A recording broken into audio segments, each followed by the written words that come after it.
குடியரசு தினத்தை அன்னைக்கு பரேடில் ஒரு நிமிஷத்துக்கு குடியரசு தின சிறப்புரையை பற்றி பேசணும் அப்படின்னா இதை நீங்கள் பேசலாம். அன்பார்ந்த ஆசிரியர்கள், பெற்றோர்கள் மற்றும் சக மாணவர்களே அனைவருக்கும் வணக்கம். இன்று நாம் அனைவரும் இங்கே குடியரசு தினத்தை கொண்டாட ஒன்று கூடியிருக்கிறோம். இந்த வீடியோக்கு லைக் பண்ணாதவங்க இப்போவே ஒரு லைக் பண்ணிக்கோங்க. இந்த நாள் நம் தேசத்தின் விடுதலைக்காக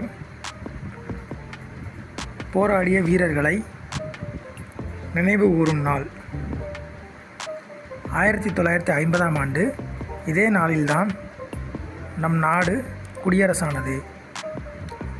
இந்த நாளில்தான் நம்முடைய அரசியல் சாசனம் நடைமுறைக்கு வந்தது.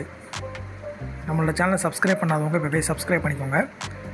இந்தியாவின் ஒவ்வொரு குடிமகனும் சம உரிமை உண்டு என்பதை இந்நாளில் உணர வேண்டும். இந்நாளில் நாம் அனைவரும் ஒற்றுமையுடன் இருக்க உறுதியேற்போம். இந்த வீடியோவை உங்கள் நண்பர்களுக்கும் ஷேர் பண்ணிடுங்க. நம் நாட்டின் வளர்ச்சிக்கு பாடுபடுவோம் என்று கூறி என் உரையை முடிக்கிறேன். ஜெய் ஹிந்த். தேங்க்யூ.